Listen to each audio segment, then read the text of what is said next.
नमस्कार दोस्तों, कैसे आप सब। स्वागत है आप सभी का मेरे नए YouTube channel Avinash Patil talks में। दोस्तों, ये चैनल फोकस करता है ऑन फाइनेंशियल एजुकेशन, क्या क्या ट्रिक्स ऑफ द ट्रेड है, कैसे कैसे हमें अपने पैसों को मैनेज करना चाहिए। इसके अलावा बहुत सारे फ्रॉडस्टर है और आप जानते होंगे कि आपको भी अनगिनत कॉल आ रहे होंगे उन लोगों से जो आपका पैसा, आपकी गाड़ी कमाई खींचने की कोशिश करते हैं। मेरे पिछले ब्लॉग में आपने देखा होगा, मैंने एक सरल सिंपल तरीके से बताया था कि किस तरीके से आप फाइनेंशियल प्लानिंग कर सकते हो, और इसी को एक स्टेप आगे लेकर जाकर हम आज का ब्लॉग शूट कर रहे हैं। इस ब्लॉग में हम जानेंगे सरल सिंपल तरीके से बजटिंग के बारे में। वैसे बजटिंग सुनने में थोड़ी कॉम्प्लिकेटेड लगती है, लेकिन होती नहीं है।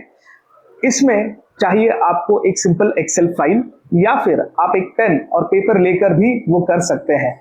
लेकिन इस एक्टिविटी का सबसे इंपॉर्टेंट और इंटरेस्टिंग जो एलिमेंट है, आपको ये जागरूक कराता है, आपको अवेयर कराता है कि आपकी जो सैलरी है उसमें से क्या आप ढंग से पैसा खर्च कर रहे हैं, क्या आपकी ज़रूरतें इतनी ज़्यादा है कि आपकी सैलरी बहुत कम है, या फिर आपकी सैलरी प्रॉपर एडिक्वेट है लेकिन आपके जो खर्चे हैं इसका आप ट्रैक नहीं रखते, इसको आप प्लान नहीं करते, और इस वजह से मंथ एंड में आप ब्रोक हो जाते हैं, यानी खाली हो जाते हैं, आपके जेब में पैसे नहीं बचते। तो सबसे फर्स्ट स्टेप होता है टू अंडरस्टैंड क्या आपके जो खर्चे हैं वो कहां कहां जा रहे हैं। तो अब हम देखेंगे सरल सिंपल एक्सेल में कि हमारे जो खर्चे हैं हम इसे कैसे ट्रैक कर सकते हैं, और बहुत कम लोगों को पता है कि खर्चों को कैसा ट्रैक किया जाए। और जब आपको ये नंबर्स पता चलेंगे तब आपको ये जानकारी मिलेगी कि आप बहुत सारा पैसा शायद बचा सकते थे जो इतने सालों में आपने नहीं किया है। तो चलिए ब्लॉग की शुरुआत करते हैं। मेरे चैनल पर नए हैं तो सब्सक्राइब जरूर कीजिएगा, नया चैनल है और हमें ग्रो करना है सो दैट हम ज्यादा से ज्यादा लोगों तक पहुंच पाए। चलिए ब्लॉग की शुरुआत करते हैं। आइए दोस्तों, समझते हैं थ्रू एक्सेल कि हम हमारी बजटिंग कैसे कर सकते हैं, कैसे करनी चाहिए। तो लीजिए शुरुआत करते हैं। मेरे स्क्रीन पर जो आपको दिख रहा है ना, वो है एक एक्सेल फाइल। ये देखिए, ये है मेरी एक्सेल फाइल। इसमें मैं जितना सोच सकूं, जितना मेरे खर्चे होते हैं, वो सारे खर्चों के जो हेडर्स है वो मैंने यहाँ पर डाल दिए। आप देख सकते हैं ये जो सारे हैं ये मेरे खर्चों के हेडर है। ठीक है, तो ये सारे मैंने अपडेट कर दिए। मेरा रेंट, सोसाइटी मेंटेनेंस, अगर मेरा खुद का घर हो तो। फिलहाल ये घर मेरा खुद का नहीं है, और ये जो बाकी के जो सारे खर्चे हैं जो मैं करता हूं वो मैंने डाल दिया। तो हम स्टेप बाय स्टेप अंडरस्टैंड करेंगे क्या खर्चे होते हैं और मेरा खर्च कितना होता है और मैं अपनी बजटिंग कैसे करता हूं। तो चलिए एग्जांपल लेते हैं। रेंट तकरीबन 20,000, बिकॉज आप शहर में रहते हैं या फिर टियर 2 सिटी में रहते हैं, तो लगभग 20,000 में आपको 1 BHK शहर में मिल जाएगा, मुंबई जैसे शहर में। वो भी हर एक जगह पर नहीं, लेकिन अगर आप कहीं दूर रहते हैं, शहर से थोड़ा दूर रहते हैं, तो आपको 20,000 में 2 BHK मिल जाएगा। मुंबई की बात कर रहा हूँ। अलग अलग शहरों का अलग अलग कैलकुलेशन होता है, यहाँ पर 20,000 में आपको मिल सकता है। सोसाइटी मेंटेनेंस, क्योंकि ये मेरा खुद का घर नहीं है इसलिए मेरा सोसाइटी मेंटेनेंस 0 है। ग्रोसरीज, अब ग्रोसरीज रफली अगर मैं कहूँ इट रेंजेस, बट एक बॉल पार्क फिगर तकरीबन 8,500 रुपए। किसी किसी महीने में 9,000 चले जाता है, 10,000 भी चले जाते हैं, डिपेंडिंग हम क्या खरीदते हैं। वैसे काफ़ी इंटरेस्टिंग चीज़ है ग्रोसरी में, अगर आप डीमार्ट से शॉप करते हो या कोई सुपर स्टोर से शॉप कर रहे हो ना, स्प्लिट देख लीजिएगा बिल का और उसे डिफ्रेंशिएट कीजिएगा कि आपका राशन कितना है, यानी जो आप खाने का सामान लेते हो फॉर रोज़ का जो खाना पकाते हो उससे रिलेटेड जो सामान है, और आपका नॉन एसेंशियल नहीं कह सकते, लेकिन आपके टॉयलेटरीज जो है, जो सामान आपका बाथरूम में यूज होता है, उसका कैलकुलेशन देख लीजिए। Over a period of years आपका जो बाथरूम में यूज होने वाला सामान है ना, वो आपके राशन से महंगा हो चुका है। आपके बजट का मेजॉरिटी प्रोपोर्शन जो ग्रोसरीज का है वो वहां पर स्पेंड होता है। ये मैंने रियलाइज किया कुछ सालों में। ठीक है, अब आपने महीने का सामान तो खरीद लिया, लेकिन कुछ और चीजें आपको खरीदनी होती है। If you are a fish lover, meat lover, तो वो आप, है ना, मैं हफ्ते में कुछ दिनों के लिए वो भी लेकर आओगे, या फिर ग्रीन वेजिटेबल्स है वो आप खरीदोगे, तो उसका भी एक खर्च आता है। तो मोटा मोटा मान के चलिए 3-4 लोगों का परिवार है तो कम से कम 5,000 तो वहाँ पर चले ही जाते हैं। आप कुछ भी कह लीजिए, रोज 100-200 रुपये वहाँ पर खर्च होते ही है। उसके अलावा मीट लाने जाते हो, फिश लाने जाते हो। अब ये पर्सन टू पर्सन वेरी करता है। हमारा बजट जनरली 4,000 to 5,000 के बीच में चले जाता है। स्कूल की फीस, बच्चों की स्कूल की फीस जो एक बड़ा खर्च है। अब मैं अगर अपना रफ कैलकुलेशन करूँ तो approximately including term fees monthly मुझे 4,500 के आसपास चले जाता है। ट्यूशन फीस अप्रॉक्सीमेटली 1,200, 1,200 रुपये ट्यूशन की फीस चली जाती है। ये स्कूल के अलावा जो डेली हम बच्चों को पढ़ने भेजते हैं, बिकॉज बच्चे घर पर पढ़ाई नहीं करते। इसके अलावा एक्टिविटी फीस है। So my son goes for football और एक्टिविटी फीस इज अराउंड 2,000। इसके बाद आता है हमारा electricity bill. Electricity bill again vary करता है। अगर गर्मी का मौसम है तो 5,000, 5,500, क्योंकि मेरे दोनों बेडरूम में एसी है, but majority of the time एक ही यूज होता है। But I always have guest coming in, family members आते हैं, फ्रेंड्स आते हैं। सो इन दैट केस थोड़ा बढ़ जाता है। बट एवरेज अगर मैं कहूँ 12 महीने का अप्रॉक्सीमेटली 4,000 पर मंथ आ जाता है। उसके बाद आता है वाईफाई। क्योंकि मैं वर्क फ्रॉम होम प्रोफाइल पे हूँ, मैं घर से काम करता हूँ, तो मेरा वाईफाई का बिल आता है।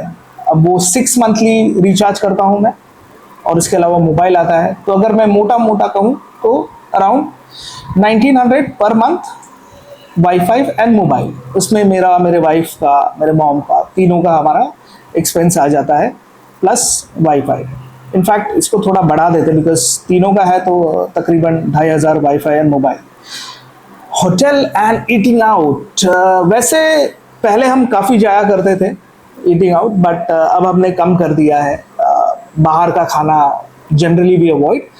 लेकिन मान के चलिए अगर आप 2 हफ्ते में एक बार भी चले जाते हैं, या फिर स्विगी से कुछ मंगा लेते हैं स्वीट, इनफैक्ट खाना तो नहीं मंगाते, but we ask call for desserts और आइसक्रीम्स ओकेजनली, तो उसके तकरीबन महीने में अगर एक बार खाना खाने बाहर चले गए, और जो स्विगी या फिर कहीं और से प्लेटफॉर्म से हम मंगाते हैं, उसका अगर मैं कंबाइन कहूँ तो ऑलमोस्ट 3,000 आ जाता है। Now I drink and generally जो भी बजट करते हैं ना, उसमें ये एलिमेंट मिसिंग होता है। देखिए, ये आपकी सैलरी का एक अच्छा खासा अमाउंट चले जाता है अगर आप शौकीन हो, अगर आप घर पे पीते हो। I don't go out in a bar and drink in a bar, but I generally prefer to spend time with family at home, और वहीं पर I just have couple of drinks. So इसका मान के चलिए अप्रॉक्सीमेटली 2,500 पर मंथ। ठीक है, उसके साथ भी काफ़ी चीज़ें आ जाती है। You need mixers and then you call for something else, तो छोटा मोटा खर्चा। मिसलेनियस, ये वो खर्च है जो काफ़ी डिफ़िकल्ट है आइडेंटिफाई करना, क्योंकि ये खर्च आपके पॉकेट में से रोज़ चले जाता है। कभी हफ्ते में एक बार काफ़ी बड़ा अमाउंट चले जाता है। टायर पंचर हो गया, या फिर आपके बच्चे के स्कूल से कुछ आ गया and you have to buy something, or else your wife wants to buy something. आप हर एक चीज़ को फ्रूगली कट डाउन नहीं कर सकते, बट कुछ चीज़ों को आप कर सकते हैं।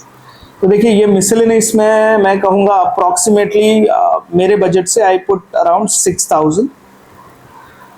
ये मैं सेपरेट निकाल के रखता हूँ। इसके अलावा आती है आपके कार बाइक की EMI। तो लकीली बाइक तो I bought it up front, तकरीबन 1,70,000 या 80,000 की ली थी मैंने। I own Royal Enfield Thunderbird. Car मैंने लोन पर ली है, और उसकी EMI जाती है तकरीबन 15,500। ठीक है। फ्यूल कास्ट, बिकॉज मैं CNG गाड़ी चलाता हूँ, मेरी गाड़ी काफ़ी चलती है, almost 2,000 to 2,500 kilometres in a month. अब तो कम हो रही है धीरे धीरे, but generally I would say अब प्रेजेंट सिचुएशन लगभग 5,000 रुपये का CNG लग जाता है। तो ये मेरा जो मंथली एक्सपेंस है ये बन के आया। लेकिन इसके अलावा कुछ खर्च होते हैं जो साल में एक बार आते हैं, 6 महीने में एक बार आते हैं, तो इसे हमें स्प्लिट करना होगा एट अ मंथ लेवल। अब वो कैसे करना है, देखिए मेरा टर्म इंश्योरेंस है। टर्म इंश्योरेंस अगर मैं कहूँ, बिकॉज आई पे मंथली, तो लगभग 22,200 आ जाता है। मेरा मेडिक्लेम है विच इज अराउंड 1,500 इंटू 12 पकड़ लीजिए तो अराउंड 18,000 पर ईयर आ जाता है। व्हीकल इंश्योरेंस मैं जनरली जीरो डेप इंश्योरेंस लेता हूँ क्योंकि मुझे वो स्ट्रेस नहीं चाहिए। अगर गाड़ी को कुछ हो गया देन आई हैव टू कोपे, तो आपको ऐसे भी छोटा मोटा अमाउंट आ ही जाता है। एंड शोरूम वाले हैं, सेल्स में अच्छे होते हैं, they know how to extract money from you. तो मान के चलिए ये तकरीबन 15,000 का मेरा व्हीकल इंश्योरेंस आ जाता है। और गाड़ी और बाइक दोनों का अगर 2 व्हीलर 4 व्हीलर का कंबाइन कर ले तो अराउंड 15,000 एनुअली हमारा पड़ जाता है ऑन मेंटेनेंस।